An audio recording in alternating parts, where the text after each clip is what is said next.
Ang pelikula ay itinakda sa tahimik na bayan ng pagmimina sa Prosperity, Arizona, kung saan ang buhay ay tila normal. Halos lahat ng mga tao ay umaasa sa pagmimina dahil ang lungsod ay kilala sa pagkakaroon ng mahalagang ginto.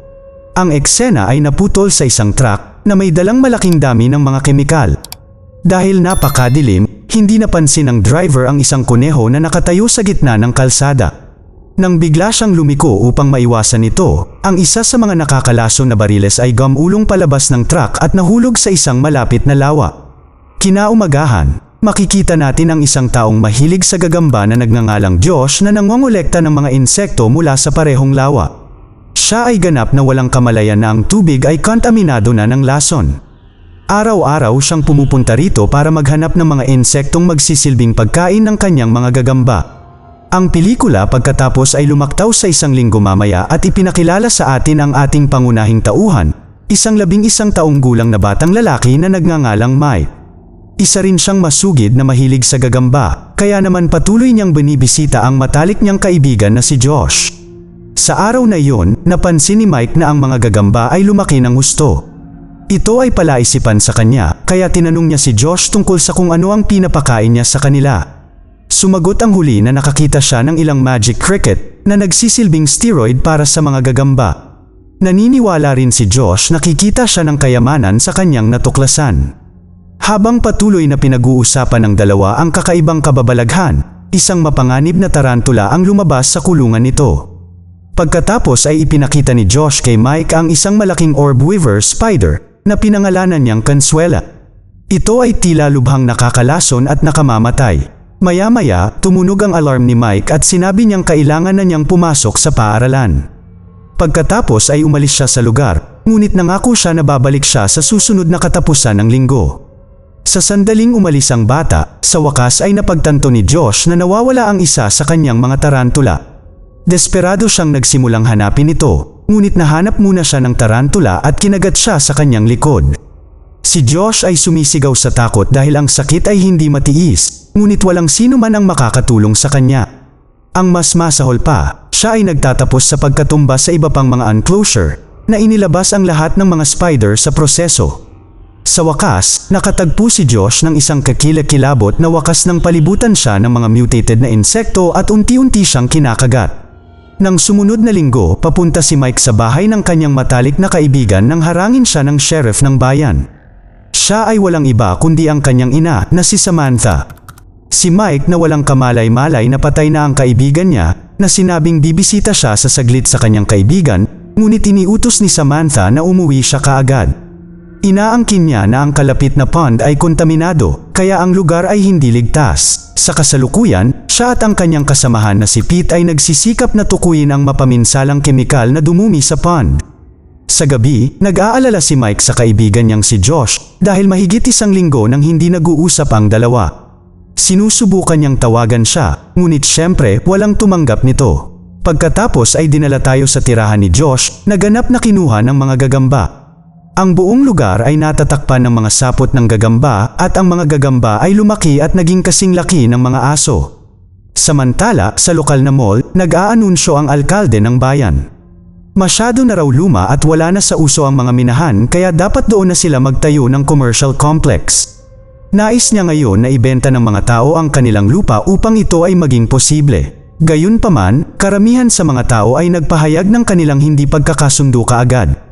Kabilang sa kanila si Chris, ang anak ng isang trabahador sa minahan na namatay kamakailan. Lumapit siya at iginiit na hindi niya kailanman ibebenta ang kanyang lupa. Sinubukan siya ng alkalde na insultuhin, ngunit gumanti si Chris sa pamamagitan ng pagsuntok sa kanyang mukha. Si Chris ang bida na gusto nating lahat. Buti na lang at bago pa lumala ang sitwasyon, dumating si Samantha doon at pinaghiwalay sila. Pagkatapos ay kinuha niya si Chris at binalaan siya na maging mas matino sa susunod.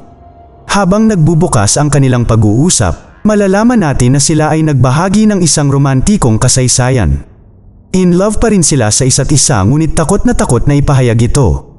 Gayunpaman, kinaumagahan, nagpakita si Chris sa kanyang lugar na may dalang bouquet. Agad niyang ipinahayag ang kanyang pag-ibig para sa kanya at niyaya siyang makipag-date. Hindi tumugon si Samantha sa proposal, ngunit pumayag siya na makipag-date. Samantala, habang nag-uusap ang dalawa, lumabas ng bahay si Mike. Dumiretso siya sa bukirin ni Josh na tuluyan ang pinamahayan ng mga insekto. Dahan-daang pumasok si Mike sa loob at kinilabutan siyang makita ang kalagayan nito. Ang mga gagamba ay wala na, ngunit sila ay nag-iwan ng napakalaking bakas sa lupa na nagpapahiwatig na sila ay lumaki na ng husto. Pagkaraan ng ilang sandali habang naglilibot si Mike sa lugar, nakita niya ang isang napakalaking gagamba na lumalabas sa isang kuweba. Kinabahan siya dito kaya agad niya itong tinakbuhan. Nang makarating siya sa kalsada ay nakita siya ni Chris na nagkataong pauwi na. Pinasakay niya ang bata at tinanong kung saan siya pupunta. Inilabas ni Mike ang isang malaking paa ng tarantula at sinabing ang mga gagamba ay nakatakas. Inilarawan niya na ang isa sa kanila ay kasing laki ng isang rhino. Gayunpaman, naniniwala si Chris na nagbibiro ang bata kaya tinatawanan na lamang niya ito. Pagka-uwi, pilit na sinisikap ni Mike na ipaliwanag ang buong senaryo sa kanyang ina. Umaasa na siya, sa lahat ng tao ay maniniwala sa kanya. Gayunpaman, sa halip siya ay nag-alit, na sinasabi na siya ay masyado nang nanonood ng palabas sa TV kaya kung ano-ano na ang naiisip niya. Samantala, sinimulan ng mga gagamba ang kanilang pag-atake sa iba't ibang bahagi ng lungsod. Sa bahay ni Pete, nilalamon ng malaking gagamba ang kanyang alagang pusa. Katulad nito, sa minahan sa ilalim ng lupa, nang malaman ng isang lalaki na ang mga tubo ng tubig ay nakajam, nagpasya siyang hipan nito gamit ang kanyang bibig. Sa sandaling gawin niya iyon, nagbago ang kanyang ekspresyon at isang malaking bilang ng mga nakamamatay na gagamba ang gumigapang sa kanyang bibig. Pagkatapos ay sinunggaban siya ng reynang gagamba na si Consuela mula sa likuran at tinapos siya. Sa isa pang insidente, ang mga ostrich ng alkalde ay brutal na kinakain ng mga nilalang. Sa paglipas ng mga araw, napagtanto ng mga taong bayan na sila ay inaatake ng isang bagay, ngunit hindi nila alam na ito ay isang grupo ng mga insekto na may 8 paa. Gayunpaman, nagbago ang lahat ng isang araw ay nagpasya ang mga gagamba na ipakita ang kanilang sarili. Habang ang anak ng alkalde na si John at ang kanyang mga kaibigan ay nag-hangout. Bigla silang sumulpot at sinimulan ang kanilang pagsalakay. Ang natitirang mga lalaki ay mabilis na sumakay sa kanilang mga bisikleta upang makatakas, ngunit karamihan sa kanila ay nahuli ng mga napakabilis na halimaw. Tanging si John lang ang nakatakas ng hindi nasaktan habang matalino niyang ginagabayan ang mga gagamba patungo sa isang mabilis na truck ng langis na nagresulta sa isang pagsabog na ikinamatay nila. Sa gabi, ang ina ni Chris ay naghahanda ng pagkain sa kusina nang mapansin niyang nawawala ang kanyang aso.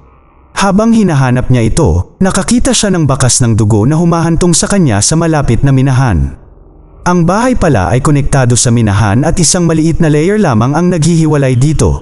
Ngayon ang layer na iyon ay napunit marahil sa pamamagitan ng mga gagamba. Sa pag-aalala, dahan-daang pumasok ang babae sa loob ng minahan at ito ay mabilis na inatake ng ilang naglalakihang gagamba. Mabilis nila siyang sinaputan at binalot siya na parang isang kakon. Kasabay nito, dumating si Chris sa bahay at narinig ang sigaw ng kanyang ina.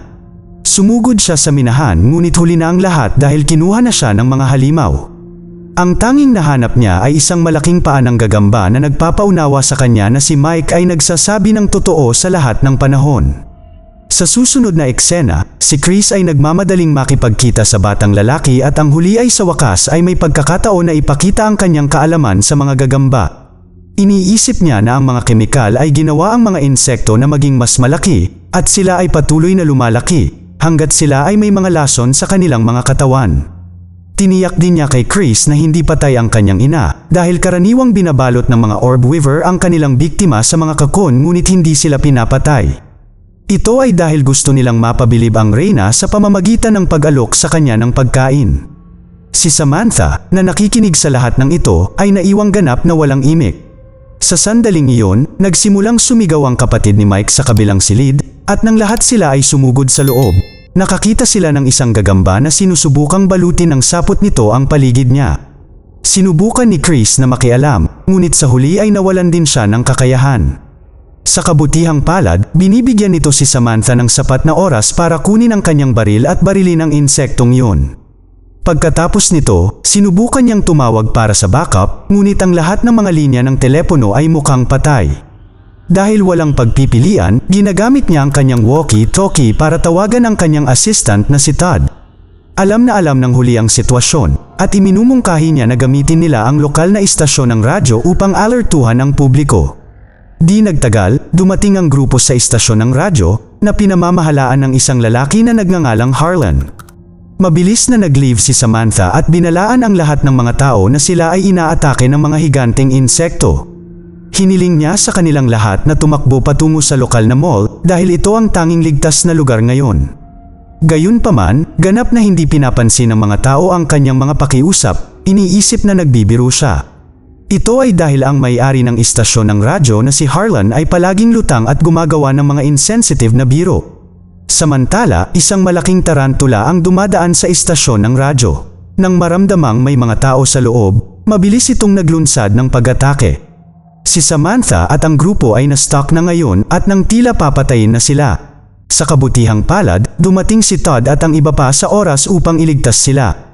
Pagkatapos nito, tumungo ang grupo sa mall. Sa puntong ito, ang lungsod ay ganap na nasakop ng mga higanteng gagamba. Pinapatay nila ang mga tao sa isang nakababahala na bilis na nagdudulot ng ganap na kaguluhan. Samantala, napakaraming tao ang nagkukumpulan sa loob ng lokal na mall. Dumating din si Samantha at ang kanyang grupo, ngunit gayon din ang mga gagamba. Ang mga nilalang ay naging napaka-agresibo na pinapatay nila ang mga tao sa isang hampas lang.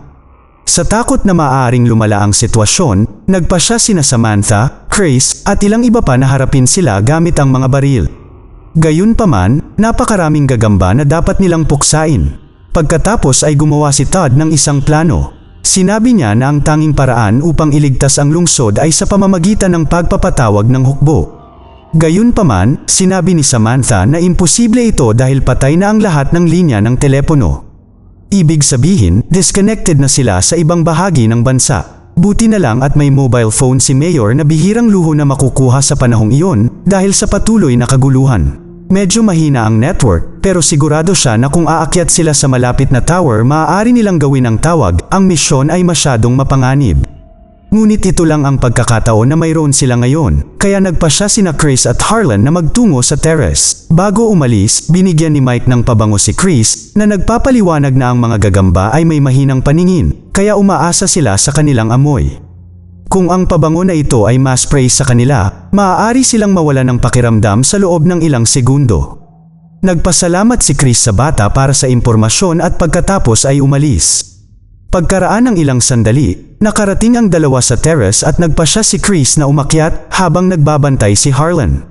Sa kalaunan ay nakakakuha ng signal ang telepono at maaaring tumawag si Chris. Gayunpaman, nang subukan niyang ipaliwanag ang sitwasyon, ang mga tauhan ng hukbo ay hindi naniniwala sa kanya at pinutol ang tawag. Kasabay nito, isang pulutong ng mga gagamba ang dumating sa lugar.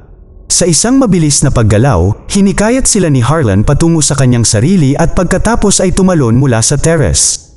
Nagawa niyang makaligtas sa pagtalon niya at ginagamit din ni Chris ang distraction para tumakbo para dito. Samantala, nagawang sirain ng reyna ng tarantula na si Consuela ang tarangkahan ng mall na nagpapahintulot sa iba pang mga gagamba na makapasok. Lumilikha ito ng kaguluhan sa mga tao dahil ilan sa kanila ay agad na pinatay.